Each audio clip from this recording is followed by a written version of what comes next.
students, my name is Dr. Amit Vas, Assistant Professor in the Department of Applied Science and Humanities, ABESIT College of Engineering.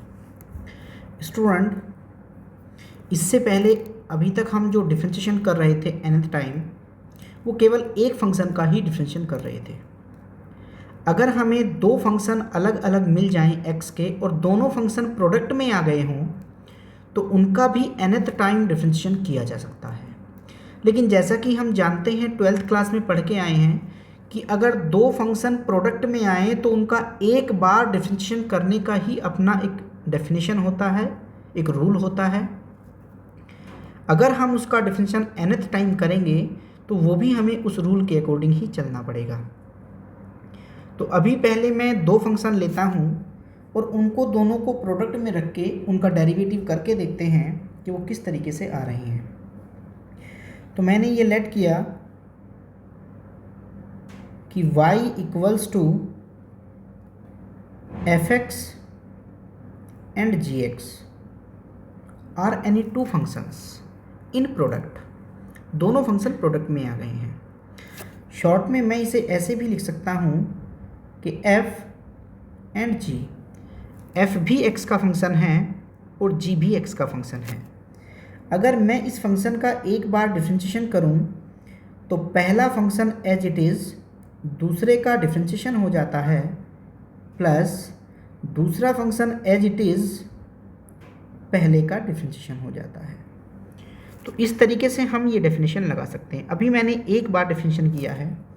अगर मैं इसी function का एक बार फिर से differentiation करना चाहूँ तो ये दो फंक्शन फिर से प्रोडक्ट में आ गए और ये दो फंक्शन फिर से प्रोडक्ट में आ गए हैं, यानी मुझे इन दोनों के लिए ही प्रोडक्ट का रूल लगाना पड़ेगा। फिर से डेफिनेशन हो जाएगी, पहला फंक्शन एज इट इज़ दूसरे फंक्शन का डिफरेंशिएशन डबल डैश हो जाएगा प्लस पहले फंक्शन का डिफरेंशिएशन दूसरा function as it is plus same यही डेफिनेशन जब यहाँ भी लगाई जाएगी तो पहले का डिफरेंशिएशन दूसरा एज इट इज़ प्लस दूसरा पहला एज इट इज़ दूसरे का दो बार डिफरेंशिएशन। यानी इसको हम ऐसे भी लिख सकते हैं कि f g डबल डैश, ये दोनों को अगर हम देखें तो दोनों सेम ही डिफरेंशिएशन हैं तो दोनों मिलकर के ट्वाइस हो जाएंगे, twice of f dash g dash plus, और अगर हम इसको देखें तो ये होगा g of f double dash. यानी हमारी डेफिनेशन कुछ इस तरीके से बन करके आई।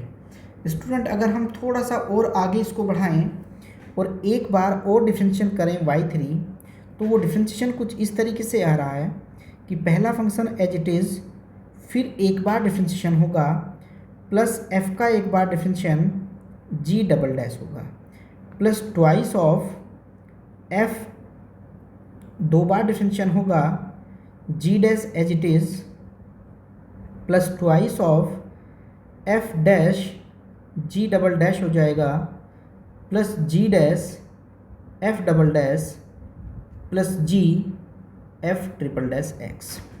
यानी अगर y3 को भी थोड़ा सा सिंप्लीफाई करना चाहें तो कुछ इस तरीके से आ रहा है कि f g triple dash plus ये दोनों मिलकर के थ्राइस हो जाएंगे तो plus 3f dash g double dash plus ये दोनों मिलकर के भी थ्राइस हो जाएंगे 3f double dash g dash plus g of triple dash.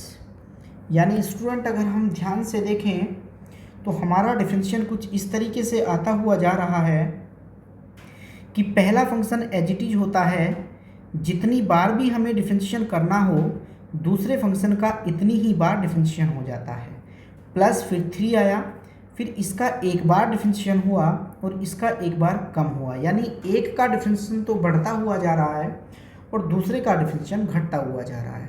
तो अगर इसी सीरीज़ में मैं yn लिखना चाहूँ तो yn कुछ इस तरीके से आएगा कि पहला function as it is nth time differentiation of g plus f का एक बार डिफरेंशिएशन होगा और g का डिफरेंशिएशन n-1 टाइम हो जाएगा प्लस फिर से f का दो बार डिफरेंशिएशन होगा और g n-2 हो जाएगा plus up to and so on. ऐसे ही अगर हम चलते जाएं तो एक समय फिर ऐसा आएगा कि f का जो डिफ्रेंशिएशन है वो n-1 टाइम हो जाएगा और g का डिफ्रेंशिएशन 1 टाइम होगा, प्लस लास्ट में जाकर के n का डेरिवेटिव n टाइम हो जाएगा और g एज इट इज हो जाएगा। इसका मतलब ये हुआ कि हमारी जो ये डेफिनेशन बनी ये कुछ ऐसे बन के आ रही है, n f as it is और g का n टाइम डिफ्रेंशिएशन। लेकिन स्टूडेंट समझने की बात अब ये है कि यहाँ पर 1 आ रहा है, यहाँ पर 3 आ रहा है, फिर 3 आया और यहाँ पर 1 आ रहा है। उसी तरीके से अगर ऊपर देखें तो यहाँ पे 1 आया, यहाँ पे 2 आया और फिर यहाँ पे 1 आया, यानी ये एक पास्कल ट्रायंगल की तरह चल रहा है। यानी कि सबसे पहले अगर हम देखें कि सबसे पहले हमारे पास 1 है, फिर उसके बाद 1 और 1 आए, उसके बाद 1 2 और 1 आए, उसके बाद 1 3 3 और 1 आए। इस तरीके से ये एक पास्कल ट्रायंगल की तरह आ रहा है। तो इसका मतलब ये है कि जब मैं n के लिए करूँगा तो जो पास्कल ट्रायंगल की डेफिनेशन है उसको हम इस तरीके से लिख सकते हैं कि अगर मान लीजिए कि मेरे पास जो फंक्शन यहाँ पे है उसको मैं ऐसे भी लिख सकता हूँ कि यहाँ पर लिखूँ nc0 और यहाँ पर इसकी जगह लिखूँ nc1 यानी कि 3c1। यानी मैं यहाँ पर देखूँ तो यहाँ 3c1 आ सकता है, 3c0 आ सकता है, और यहाँ पे अगर मैं देखूँ तो यहाँ पे मेरे पास 3c1 आ सकता है, 3c1 भी 3 होता है। इसकी जगह पे भी मैं 3c2 लिख सकता हूँ और इसकी जगह पे यहाँ पर 3c3 लिख सकता हूँ। यानी इसका मतलब ये हुआ कि यहाँ पर nc0 आएगा, यहाँ nc1 होना चाहिए, यहाँ पे nc2 आएगा, यहाँ पर n-1 होगा और यहाँ पर ncn होना चाहिए।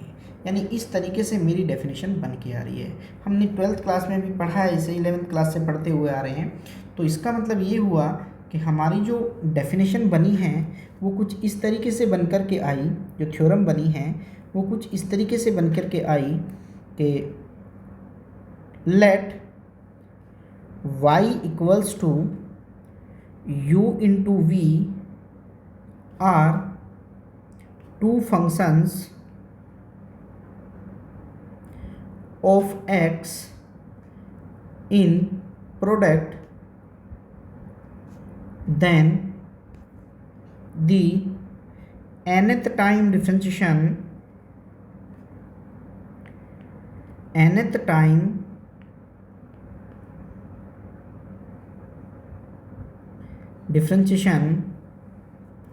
of y is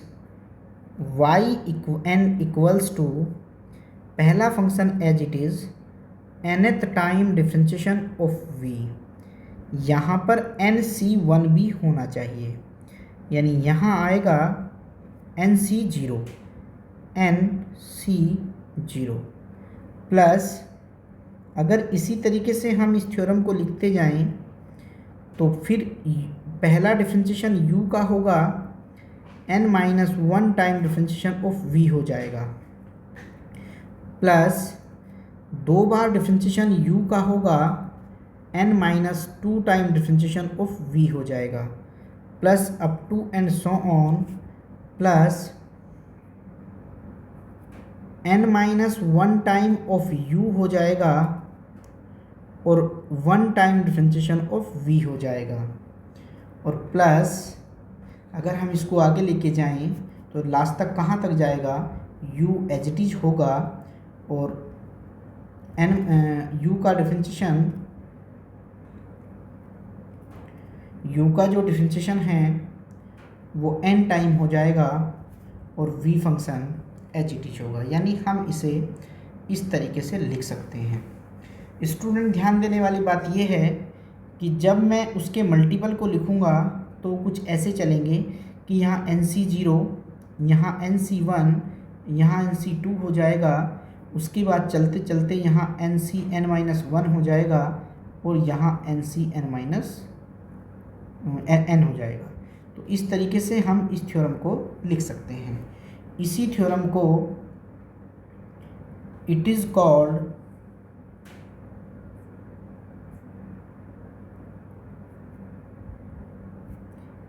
Lebanese theorem. इसी थ्योरम को लेबनीज थ्योरम कहा जाता है। यानी स्टूडेंट एक फंक्शन का डिफरेंशियल तो बढ़ाते हुए जाना है और दूसरे फंक्शन का डिफरेंशियल घटाते हुए जाना है।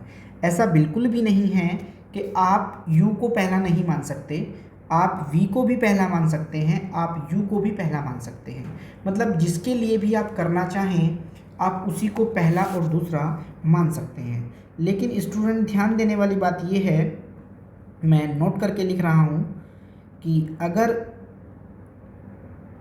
दो फंक्शन की प्रोडक्ट में एक फंक्शन कोई पॉलिनोमियल हो, if any function is polynomial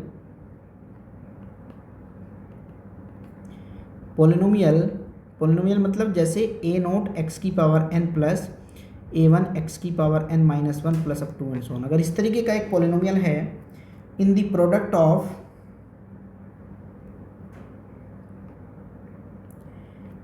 of two functions,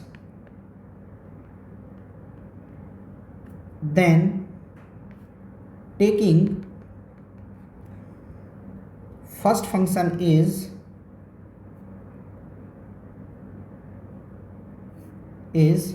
polynomial. तो फिर पॉलिनोमियल को ही हमें पहला फंक्शन मानना चाहिए। अगर मान लीजिए पॉलिनोमियल के अलावा कोई और फंक्शन है जिनके डिफरेंशियल जल्दी से ख़त्म नहीं होते हैं तो आप किसी को भी पहला और किसी को भी दूसरा फंक्शन, मतलब किसी को भी u और किसी को भी मान सकते हैं। तो स्टूडेंट ऐसी कोई प्रॉब्लम नहीं है, किसी को भी आप मानिए। लेकिन अगर पॉलिनोमियल उस फंक्शन में दो फंक्शन की प्रोडक्ट में आता है तो हमेशा ही हमें पहला फंक्शन u जिसको हम कह रहे हैं उस पॉलिनोमियल को हमें मान लेना चाहिए। स्टूडेंट इस थ्योरम को लिखने का एक और भी तरीका है कि y इक्वल्स टू, चूँकि nth टाइम डिफरेंशिएशन को हम ऐसे भी लिख सकते हैं, तो यहाँ पर हमारी थ्योरम को ऐसे भी लिखा जा सकता है कि पहला function as it is vn plus nc1 u1 मतलब वन टाइम डिफरेंशिएशन और v का differentiation n minus one plus nc2 u का डिफरेंशिएशन टू टाइम v का differentiation n minus two time. एक का डिफरेंशिएशन बढ़ता हुआ जा रहा है और एक का डिफरेंशिएशन घटता हुआ जा रहा है। लास्ट में कहीं NCN हो जाता है तो u का डिफरेंशिएशन UN हो जाएगा और v एज इट इज हो जाता है। तो हम अपनी इस थ्योरम को इस तरीके से भी लिख सकते हैं। अब स्टूडेंट आपके मन में क्वेश्चन आ रहा होगा कि आपको ये डेफिनेशन नहीं आती कि NC1 क्या होता है, NC2 क्या होता है, तो उसको भी थोड़ा सा डिस्कस कर लेते हैं। अगर मान लीजिए कहीं आपको NC0 निकालना है तो हमने एक फॉर्मूला पढ़ा है कि NCR इक्वल होता है फैक्टोरियल n फैक्टोरियल r और n माइनस r का फैक्टोरियल। यानी अगर आपको NC0 को सॉल्व करना है तो factorial n upon factorial 0 factorial n यानी कि n माइनस r, तो वो फैक्टोरियल n हो जाएगा। फैक्टोरियल 0 चूँकि 1 होता है, फैक्टोरियल 0 इक्वल्स टू 1 होता है, तो इसका मतलब ये वैल्यू 1 आएगी। अगर हम NC1 निकालना चाहते हैं तो NC1 factorial n upon factorial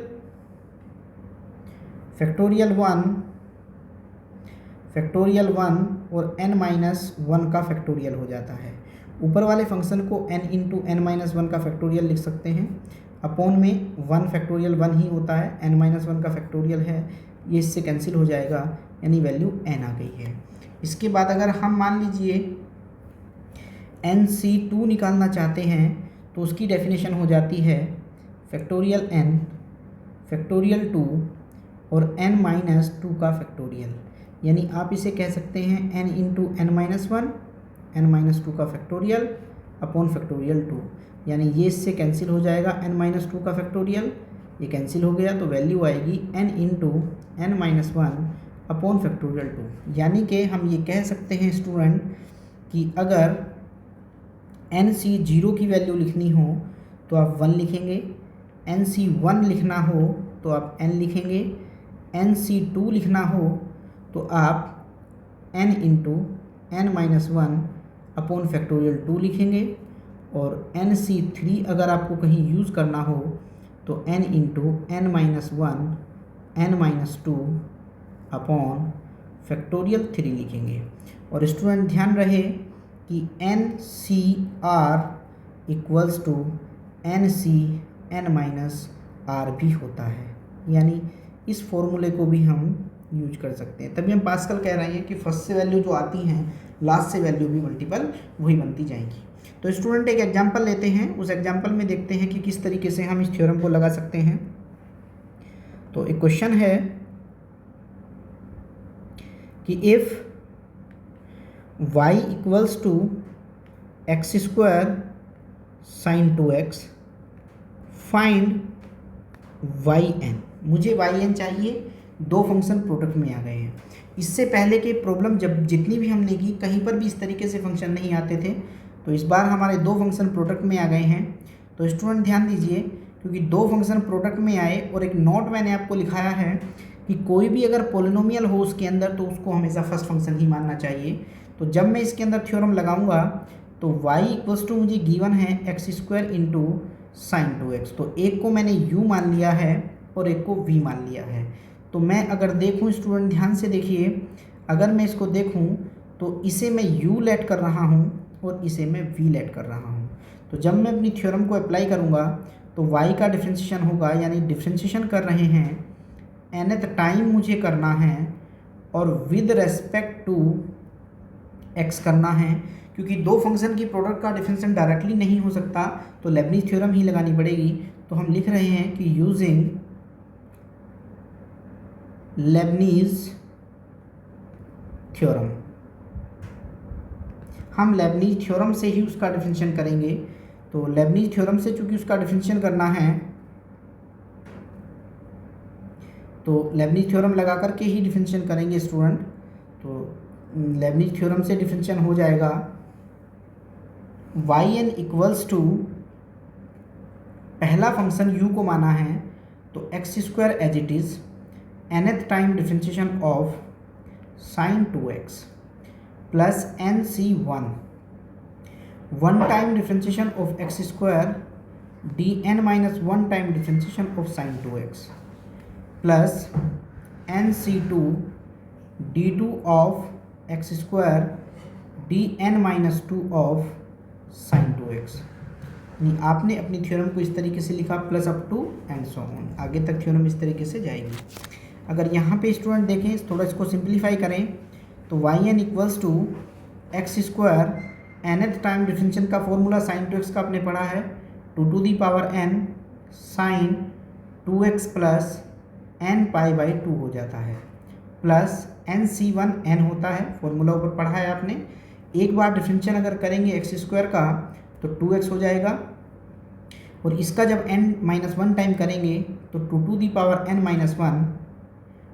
power n-1 sine 2x plus n π/2 plus उससे आगे जब हम लेकर के चलेंगे तो NC2 is n into n-1 upon factorial 2 ही होता है।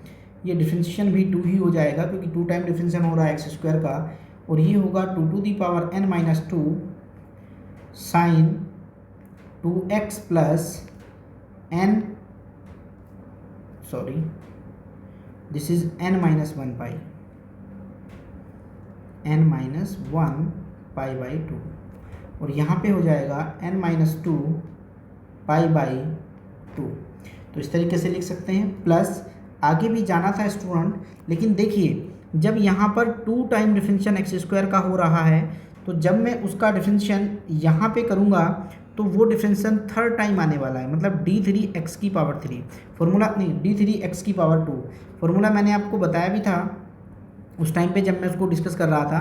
क्योंकि इसका डिफरेंशिएशन 2 बार में कांस्टेंट हो गया था तो अगली बार में जब मैं इसको डिफरेंशिएट करूँगा तो इसका डिफरेंशिएशन 0 हो जाएगा। यानी यहाँ हमें इस क्वेश्चन का आंसर मिल रहा है।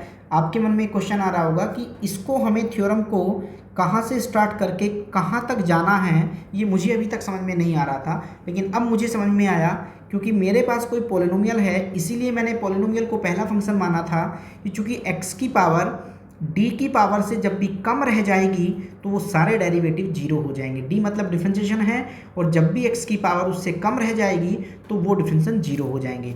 और ये फॉर्मूला ऑलरेडी मैं पढ़ चुका हूँ कि अगर मुझे nth टाइम ऑफ x की पावर n करना हो तो फैक्टोरियल n होता है, और n+1 time differentiation of x की पावर n अगर करना हो तो वो जीरो हो जाता है। इसीलिए मैंने उसको उससे आगे नहीं लिखा है, मतलब कहने का ये है कि इससे आगे अब डेफिनेशन नहीं जाएगी।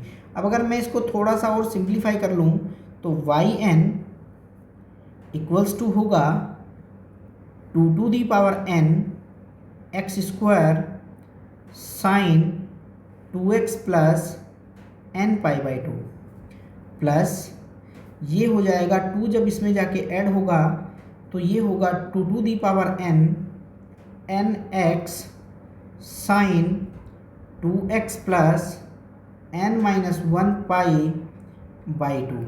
और इससे आगे अगर चलें, ये 2 से 2 कैंसिल हो रहा है तो प्लस हो जाएगा 2n-2 n into n-1 sine 2x plus n-2 π/2 plus इससे आगे जाने की आवश्यकता नहीं है क्योंकि हमारी जो डेफिनेशन है वो कंप्लीट हो गई है, तो यही हमारा आंसर हो जाएगा। तो स्टूडेंट इस तरीके से हम अपनी प्रॉब्लम में लेबनीज़ थ्योरम को लगा करके अपनी प्रॉब्लम को सॉल्व कर सकते हैं। एक और क्वेश्चन लेते हैं स्टूडेंट कि मान लीजिए मेरे पास एक प्रॉब्लम है कि if y equals to x⁻³ log x find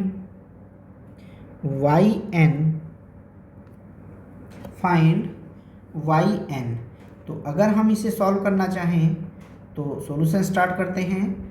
y equals to हमें गिवन है x⁻³ इंटू log x, दो फंक्शन प्रोडक्ट में आ गए हैं।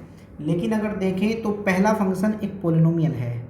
पॉलिनोमियल का मतलब है मुझे उसे u लेट करना पड़ेगा, यानी मैंने ये लेट किया कि ये फंक्शन मेरा u है और ये फंक्शन मेरा v है, तब मैं उसी डेफिनेशन के अकॉर्डिंग चल रहा हूँ। तो यानी डिफ्रेंशिएशन करूँगा nth time with respect to x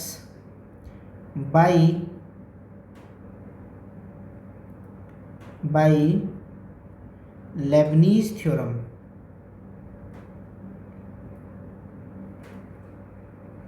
Leibniz theorem तो y का डिफरेंशिएशन yn हो जाएगा इक्वल्स टू पहला function as it is nth time of log x plus nc1 होता है 1 time differentiation of x⁻³ dn-1 time of log x plus nc2 हो जाता है d2 ऑफ x⁻³ और dn-2 of log x plus nc3 d3 of x⁻³ dn-3 of log x। Student ध्यान दीजिए, इससे आगे हम नहीं जाएंगे क्योंकि दोनों की पावर्स इक्वल हो चुकी हैं। क्योंकि दोनों की पावर इक्वल हैं तो इसीलिए हमें इससे आगे जाने की आवश्यकता नहीं है। आगे के जो डेरिवेटिव हैं वो जीरो हो जाएंगे, तो इससे आगे स्टूडेंट हमें नहीं जाना है। अगर हम इसको सिंप्लीफाई करना चाहें तो सिंप्लीफाई करते हैं। yn इक्वल्स टू यहाँ पर देखें तो x⁻³ nth time of log x। अब इसका फॉर्मूला मुझे पता होना चाहिए स्टूडेंट। तो nth time of log x का हमने देखा है कि अगर nth time of log ax plus b का मुझे डिफ्रेंशिएशन करना हो तो -1n-1 n-1 का factorial a⁴n upon ax plus b to the whole power n। लेकिन स्टूडेंट आप देखें तो यहाँ पर a की जगह पे 1 है। a की जगह 1 होने से ये टर्म नहीं आनी है, ये भी नहीं आना है। और आप देखें तो b की जगह पे 0 है, यानी केवल मुझे ये वैल्यू और x के साथ ही लिखना है। तो अगर मैं इसका nth टाइम डिफरेंशिएशन का फॉर्मूला देखूँ तो -1 to the power n-1 n-1 का factorial upon x to the power n हो जाएगा प्लस NC1 चूँकि n होता है इसका डिफरेंशियल 3x² हो जाएगा और ये n-2 हो जाएगा, n-2 का फैक्टोरियल होगा अपॉन x⁴ भी n-1 हो जाएगा। प्लस जब मैं इस टर्म के लिए चलूँगा तो ये होगा n into n-1 upon factorial 2 भी कह सकते हैं और ये हो जाएगा 6x और इसे कहेंगे -1⁻n-3 n-3 का फैक्टोरियल और अपॉन x⁴n-2 प्लस अगर यहाँ पर चलें तो n into n-1 n-2 upon factorial 3 मतलब 6 हो जाएगा और ये भी 6 ही वैल्यू देगा, इससे कैंसिल हो जाएगा और ये डेफिनेशन लगेगी तो n-1 का फैक्टोरियल अपॉन x⁴n-3 हो जाएगा।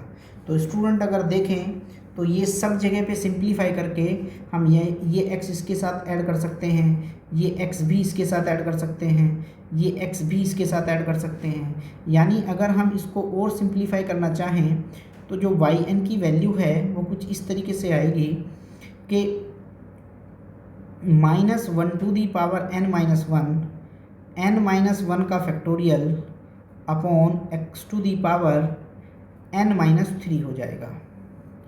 प्लस इसे हम कह सकते हैं 3nx² और ये होगा -1⁻n-2 n-2 का फैक्टोरियल अपॉन x⁴n-3 प्लस इसे हम कह सकते हैं ये कैंसिल हो जाएगा, 3 आएगा यानी 3n इंटू n-1 और -1⁻n-3 n-3 का फैक्टोरियल अपॉन x⁴n-3 हो जाएगा। और प्लस अगर लास्ट टर्म को देखें तो लास्ट टर्म में n into n-1 n-2 -1⁻n-4 का फैक्टोरियल अपॉन x⁴n-3 हो जाएगा, यानी यही मेरा आंसर होगा। तो इस तरीके से स्टूडेंट हम nth टाइम डिफरेंशिएशन की प्रॉब्लम को सॉल्व कर सकते हैं। तो स्टूडेंट इससे आगे हमारी एक वीडियो आएगी जिसमें हम nth टाइम डिफरेंशिएशन की प्रोडक्ट के जो लेबनीज़ थ्योरम है उसको अप्लाई करेंगे, एप्लीकेशन पढ़ेंगे। उसका बहुत इंपॉर्टेंट प्रॉब्लम है जो 10 मार्क्स में आती हैं। तो नेक्स्ट वीडियो में हम यही डिस्कस करेंगे कि उसका वर्किंग रूल क्या है और कैसे उस प्रॉब्लम को सॉल्व किया जाता है। Thank you very much.